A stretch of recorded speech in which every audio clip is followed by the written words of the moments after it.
Il y a 3 aspects dans cette affaire. Il y a les aspects pénals avec un certain nombre d'individus à arrêter, à appréhender, mais pour cela, il faut des actions avec des avocats chevronnés. Il y a un certain nombre d'actions à faire également au niveau des dysfonctionnements de l'État qui ont eu lieu depuis le départ pour qu'on puisse simplement faire éclore la vérité. Il y a aussi l'aspect sur la partie RATP de cet accident. Il faut peut-être commencer par parler des vrais sujets, de rendre justice à mon frère qui a été tué. C'est peut-être ça qui est le plus important. Je comprends pas pourquoi est-ce que je vois des photos de dirigeants communautaires qui diffusent des images d'eux dans des musées ou je ne sais où, qui parlent de l'antisémitisme, alors que Jérémy Cohen a été tué, alors qu'eux étaient les présidents de ces institutions, et ils se taisent. Il y a un an, le 16 février 2022, Jérémy Cohen a été percuté par un tramway à Bobigny juste après avoir été frappé par plusieurs personnes, transporté à l'hôpital. Le jeune Jérémy est décédé de ses blessures quelques heures après. Où en est l'enquête?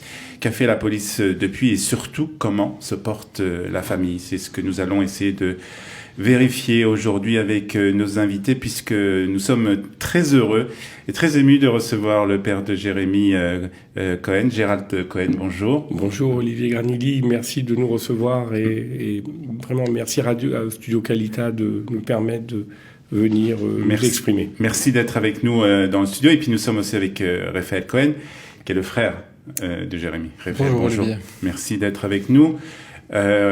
Je voudrais commencer avec vous, Monsieur Cohen.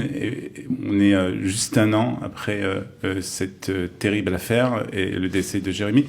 Et j'ai envie de vous demander comment allez-vous? J'essaye de continuer parce que j'ai d'autres enfants, mais je suis très malheureux de ne pas avoir pu sauver mon fils, sincèrement. Et malgré tout ce qui s'est passé, aujourd'hui, on se sent un peu isolé dans notre combat pour la justice, au moins, puisque Jérémy, maintenant, est enterré au Mont des Oliviers en Israël. Mais au niveau de la justice, on est obligé de mener un nouveau combat d'un pot d'argile contre un pot de fer, quoi, voilà. Et c'est très très difficile pour notre famille parce qu'on ne s'attendait pas à cette nouvelle bataille après son décès. Voilà. Alors, vous êtes en Israël, hein, justement, parce que il y a la célébration des 11 mois cette semaine. Donc ça fait un an que Jérémy est enterré ici. Où en est l'enquête? Est-ce que vous pouvez nous dire, peut-être Raphaël? Oui. Mais écoutez, j'aimerais pouvoir venir vous faire des annonces, vous dire que toutes les personnes responsables du meurtre de mon frère ont été arrêtées, ont été inculpées, mais je ne peux pas le faire parce que cela n'a pas été fait. Il faut savoir que mon frère a été attaqué par une quinzaine de personnes. Oui, il faut rappeler les faits un peu pour les personnes qui ne se rappellent pas. C'était donc il y a un an, le 16 février 2022, votre frère visiblement se promenait du côté de Bobigny, sur une grande avenue, près du tramway. Et il a été attaqué par plusieurs personnes. Il y a une vidéo qui a été... qui a circulé à l'époque, qui a fait beaucoup le buzz, justement, sur cette affaire. Et on voit très visiblement dans cette vidéo que Jérémy, votre frère, est attaqué par plusieurs personnes. Et après, il essaye de s'échapper et il est percuté par le tramway. Absolument. Donc en fait, cette vidéo est sans appel. On constate clairement qu'il y avait un groupe de personnes qui étaient impliquées dans son agression. Je tiens à rappeler également que initialement, le parquet de Bobigny, avec la police, avait estimé qu'il s'agissait d'un accident et pas d'une agression. Et c'est uniquement lorsque nous avons obtenu la vidéo, quand je dis nous, c'est la famille, ce n'est pas la police, ce n'est pas le parquet, c'est la famille. Vous avez fait un appel sur les réseaux sociaux. On a fait même plus que ça, on s'est déplacé, alors que même que le corps de mon frère était à l'Institut médico-légal, mon frère Gabriel et moi-même, et ma petite sœur Anaëlle, on a été nous-mêmes à Bobigny, tractés dans les boîtes aux lettres, pour demander aux habitants et aux gens qui étaient sur place s'ils avaient des informations. Et une personne... qui était sur place, nous a transmis cette vidéo par la suite et on a découvert ce qui s'est réellement passé. Ce travail n'a pas été effectué par la police, ça a été effectué par la famille. Et le problème qu'il y a, c'est que aujourd'hui, un an après, les personnes qui ont participé à ça, une grande partie d'entre elles sont toujours en liberté. 2 personnes à l'heure actuelle ont été écrouées, mais que se passe-t-il avec les autres? Moi, j'aimerais dire que... Juste un mot, c'est... Oui, bien sûr. Voilà. J'aimerais dire simplement que depuis le mois de mai 2022, nous n'avons aucun nouvel élément sur l'avancement de l'enquête. Notre famille est tenue complètement à l'écart de ce qui se passe, et l'avocat qui représente une partie de notre famille n'a obtenu aucun nouvel élément à ce jour. Est-ce que vous savez un peu plus de choses sur ce que la police a essayé de faire? Est-ce qu'elle a essayé de retrouver certaines personnes? Qu'elle a essayé peut-être... on sait que c'est une rue commerçante où il y a des caméras de partout. Est-ce qu'elle a essayé de retrouver des films de ces... Oui et non. Alors, je vais vous expliquer pourquoi je dis oui et non. Non, parce qu'au départ, on nous a toujours orientés pendant presque un bon mois vers un accident, alors que tous les éléments étaient là. Oui, parce que nous avons forcé la situation en amenant nous-mêmes des preuves, en déposant nous-mêmes 2 plaintes, mon fils Raphaël Gabriel et mon épouse Evelyne. Et à chaque fois, la police devait demander l'autorisation au parquet pour prendre les plaintes.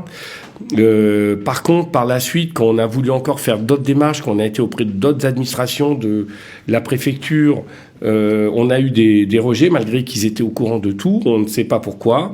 On a eu aussi par la suite des blocages et des réflexions extrêmement désobligeantes à l'égard du décès de Jérémy à un niveau très élevé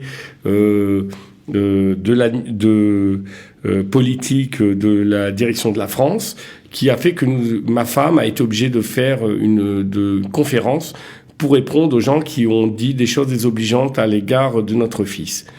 Donc, une fois que les plaintes ont été déposées avec preuve à l'appui, parce que Raphaël et Gabriel ils ont fait toute cette enquête, là, la police a commencé à faire un travail, à commencer à convoquer les gens. Il y a eu un changement d'équipe, c'est plus la même équipe qui a travaillé. Mais on nous a repris. Alors, il y a un élément très important que j'aimerais souligner. Pendant un mois, j'ai gardé sous le bureau de mon fils un sac avec du sang qu'on m'avait rendu par le SAMU, où il y avait dedans toutes ses affaires déchirées, une kippa blanche, toutes ses affaires à lui. La police m'avait tout rendu. Et un mois après, on m'a dit, il faut tout rendre. Ils nous ont dit, qu'est-ce qui a touché ce sac? On a dit, c'est nous.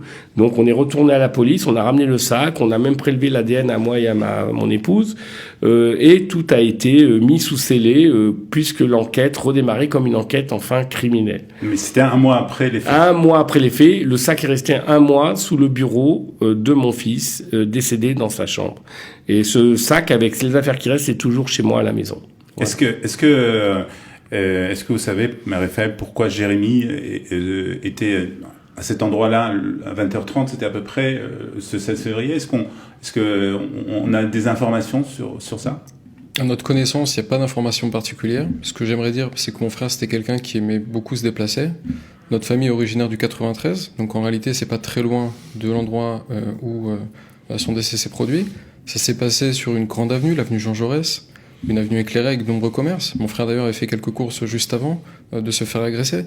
Donc pour nous, il n'y a rien d'anormal à ce qu'il se trouve à proximité de son domicile à une heure correcte. Donc non, pour nous, il n'y a pas de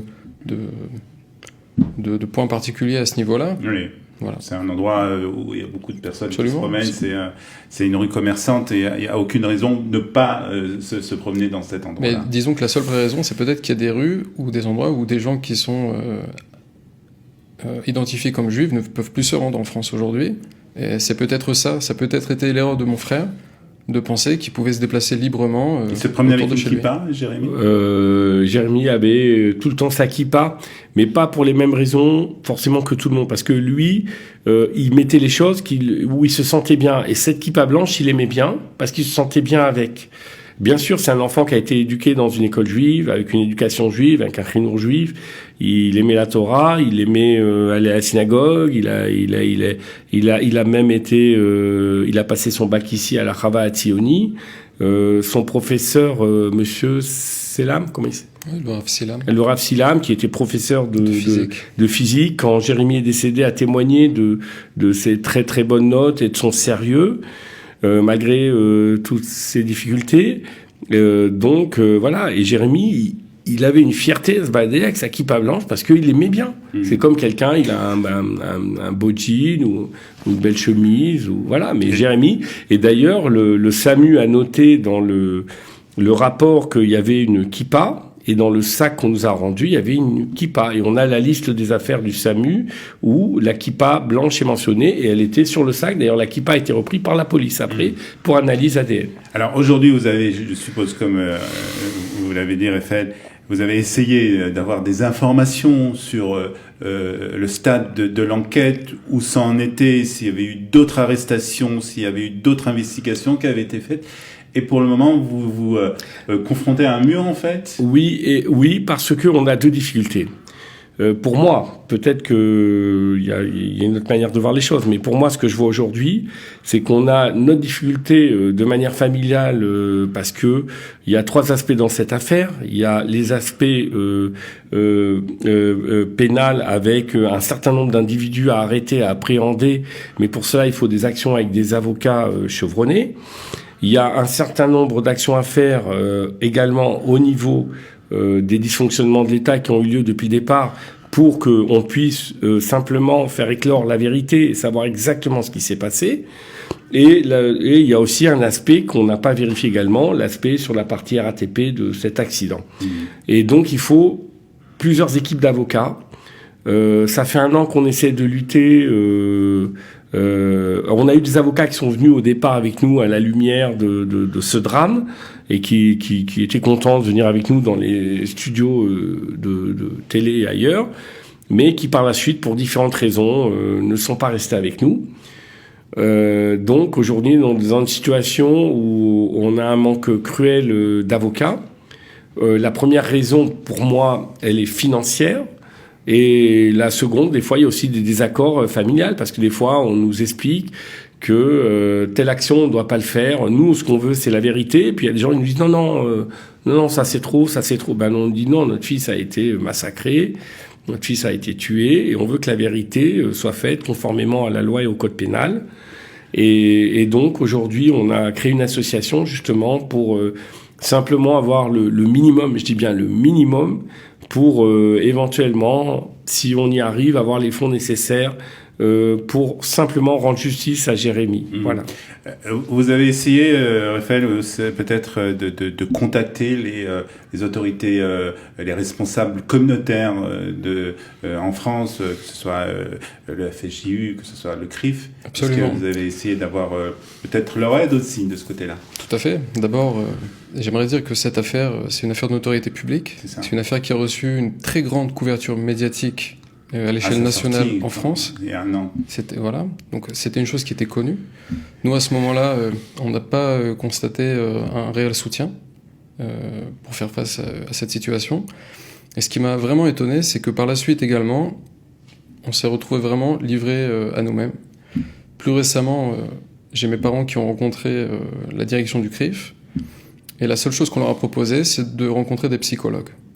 Donc, j'entends qu'il faut une aide psychologique. Mais je pense qu'avant de parler de ça, il faut peut-être commencer par parler des vrais sujets, de rendre justice à mon frère qui a été tué. C'est peut-être ça qui est le plus important. Moi, je vais vous dire une chose, je comprends pas pourquoi est-ce que je vois des photos de dirigeants communautaires qui diffusent des images d'eux dans des musées ou je ne sais où, qui parlent de l'antisémitisme, alors que Jérémy Cohen a été tué, alors qu'eux étaient les présidents de ces institutions, et ils se taisent. Ils rencontrent fréquemment les ministres de la Justice, les premiers ministres de France, les gens importants. Ils ne leur posent pas la question. Que se passe-t-il avec Jérémy Cohen? Que se passe-t-il avec la famille de Jérémy Cohen? Est-ce que le dossier avance? C'est leur rôle. Ils sont représentants de la communauté de France. Pourquoi est-ce qu'on ne les entend pas sur ce sujet? Pourquoi est-ce que nous, la famille, on doit venir ici, à Calita, pour pouvoir parler de ce sujet-là? Est-ce que ça ne devrait pas normalement se faire naturellement? Il ne devrait pas y avoir un soutien des institutions chez les familles qui sont victimes de ce genre de choses? Et j'aimerais vous remercier parce que nous avons l'opportunité de nous exprimer. Mais il y a malheureusement d'autres familles en France qui ont subi des crimes très graves. Je pense à la famille Haddad, je pense à la famille Hadjadj. On n'est pas les seuls malheureusement à subir ces choses-là. Et on est tous isolés, on n'a pas de soutien. Voilà. Vous sentez aussi ce même sentiment? Moi, j'ai été voir la direction du CRIF, mais Ils savent qu'on a besoin d'une aide financière et qu'on n'a pas la finance pour les avocats. Alors je ne sais pas s'ils vont nous aider ou pas. Mais le sentiment que j'ai aujourd'hui, que ça soit nous ou Eyal Haddad là également qui a été assassiné, il y a eu aussi voilà, je ne sais pas l'aide qu'il a eu, qu'il a pas eu, mais je sais que la famille, le jour de l'enterrement, ils étaient même pas une dizaine. Et après, ils ont dû lutter tout seuls. Alors, il y a, c'est Madame Chana Bismuth de l'association Paul Marère qui a énormément fait pour l'enterrement, pour essayer de, voilà, d'aider. Nous, moi, on a essayé de participer comme on pouvait. Mais je sens qu'ils ont eu un isolement énorme. Je sais pas maintenant la situation aujourd'hui, sincèrement, au niveau avocat, mais je crois qu'ils ont subi un isolement assez violent eux aussi. Alors donc vous avez créé, comme vous l'avez dit, une association en France qui essaie comme ça de collecter des fonds pour justement financer des avocats, mais d'une manière générale, et on va terminer avec ça, Monsieur Cohen. Qu'est-ce que vous demandez aujourd'hui ? Vous voulez quoi ? La vérité ? Moi, honnêtement, je suis malheureux qu'on ait dû faire une enquête pour simplement dire que Jérémy avait été massacré avant et qu'en ce moment il a été tué. J'aurais voulu que la police fasse son travail et qu'on n'ait pas eu à le faire. J'aurais voulu avoir un soutien de la communauté juive naturelle et avoir des gens qui nous aident, qu'on n'est pas obligé d'aller quémander à droite, à gauche, simplement pour aujourd'hui on ne l'oublie pas. Pour simplement faire éclater la vérité, parce que nous, en dehors de ça, on n'a aucun besoin. Mais là, aujourd'hui, sincèrement, on n'y arrive pas, quoi. On va essayer de se battre avec l'association. On a créé l'association Jérémy Cohen. On a fait également un site où on va essayer de mettre au fur et à mesure ce qui se passe, mais là, aujourd'hui, on n'y arrive pas pour la vérité, parce que des deux côtés, si on n'a pas une action forte avec des avocats chevronnés et capables de booster un peu dans le cadre de la loi la justice, eh ben Jérémy n'aura pas de justice. Et je vais vous dire une chose assez grave. Si on n'arrive pas à avoir les avocats nécessaires pour nous aider, on n'ira pas au procès. Moi, je n'irai pas au procès. Je resterai à l'extérieur. Je dirais qu'aujourd'hui, malgré tout ce qui s'est passé, on n'a pas d'avocat. Alors voilà, on fera une conférence à l'extérieur et on partira. Puis la justice française fera ce qu'elle veut, et la communauté juive fera ce qu'elle veut, et nous, on se débrouillera. Il nous restera juste notre fils qui est au cimetière, et voilà. C'est une situation frustrante.